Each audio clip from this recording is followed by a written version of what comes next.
சென்னை நந்தனம் OMCA மைதானத்தில் தென்னிந்திய பதிப்பாளர் மற்றும் புத்தக விற்பனையாளர் சங்கத்தின் 47வது புத்தக கண்காட்சி நடைபெற்று வருகிறது. 1000 அரங்குகள் அமைக்கப்படும் என வாசகர்கள் எதிர்பார்த்து வந்த நிலையில் இந்த வருடம் 900க்கும் குறைவான அரங்குகளே அமைக்கப்பட்டது.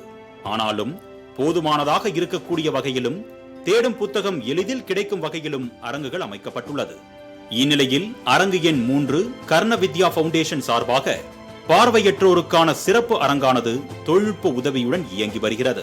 பார்வையற்றோருக்கான பிரெய்லி எழுத்து முறைகளால் ஆன ஏராளமான புத்தகங்கள் அரங்கை அலங்கரித்துள்ளன. இது வந்து கர்ண வித்யா ஃபவுண்டேஷன். இந்த கர்ண வித்யானா கர்ணனா காது, வித்யானா learning. So learning through hearing, செவி வழி கல்வி, செவி வழி படித்தல், அந்த மாதிரி தான் இது வாசித்தல், அந்த மாதிரி ஒரு கான்செப்டில் தான் இந்த ஃபவுண்டேஷன் அமையுது. இது வந்து ஒரு ட்ரைனிங் கம் பிளேஸ்மெண்ட் சென்டர், பார்வையற்றோருக்கான பயிற்சியுடன் கூடிய ஒரு வேலைவாய்ப்பு தொழில்நுட்ப மையமாக இது இயங்குது. புத்தகங்களை அணுகுதலுக்கு ஏற்ற வடிவில் அனைவரும் பதிப்பிக்கணும் அப்படின்ற ஒரு விழிப்புணர்வை ஏற்படுத்தவும், பார்வையற்றவர்கள் எல்லா விதமான இணையதளங்கள், மின் புத்தகங்கள் அனைத்தையும் எளிமையாகவும் எல்லாரையும் போல ஒரு பார்வை உள்ளவங்களை போல இணையாக அவங்க ஈஸியா படிக்க முடியும். ஒவ்வொரு ஆண்டும் புதுமைகளை கையாண்டு வரும் நிலையில் இந்த ஆண்டும் பார்வையற்றோர் அரங்கில் புதுமைகள் புகுத்தப்பட்டுள்ளன. அதாவது பிரெய்லி எழுத்து முறையிலான புத்தகங்கள் மட்டுமல்லாது கணினி வடிவத்திலும் படிக்கக்கூடிய வகையில் அமைக்கப்பட்டுள்ளது.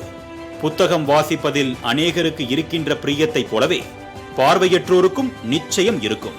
கண்களால் பார்த்து வாசிக்க முடியவில்லை என்றாலும் அவர்களுக்கே உரிய தனித்திறமையுடன் புத்தகத்தின் கருத்துக்களை உள்வாங்குவர்.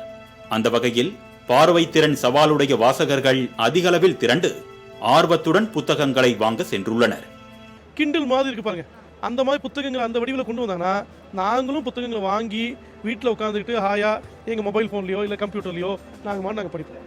ரைட்? அப்போ நாங்களும் எழுத்துல என்னும் எழுத்தும் எங்களாலையும் முடியும், அதை இயல்பாக எல்லாரையும் போல நாங்கள் மெயின் ஸ்ட்ரீமில் எல்லோருக்கும் பண்ணுறோன்றது தான். ஏதோ எங்கள் பார்வையற்ற கம்யூனிட்டி மட்டும் பண்ணல, ரைட்? எங்களுக்குள்ளேயே நாங்களே பேசி எங்களுக்குள்ளேயே பண்ணல, இந்த பொது சமூகத்தோடு நாங்கள் நீரோட்டத்தில் ஓடிக்கிட்டு இருக்கோம் இயல்பா அப்படின்றத நாங்கள் வெளிப்படுத்துவதற்கும், இதற்கு எங்களோட கரம் கோத்து வாங்க, எங்களுக்கும் எல்லாத்தையும் அணுகுதலுக்கு ஏற்ற மாதிரி செய்யுங்க அப்படின்ற வேண்டுகோளோட நம்ம பயணிக்கிறோம். இதோடு கணினி வடிவில் படிப்பதற்கான எளிய சூழலும் இருப்பதனால் அகம் மகிழ்ந்திருப்பதாக கூறுகின்றனர் பார்வை திறன் சவாலுடைய வாசகர்கள்.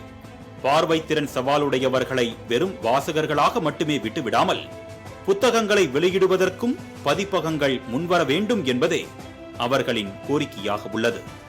மாலை முரசு தொலைக்காட்சிக்காக ஒளிப்பதிவாளர் நிஷாந்துடன் செய்தியாளர் செந்தமிழ்.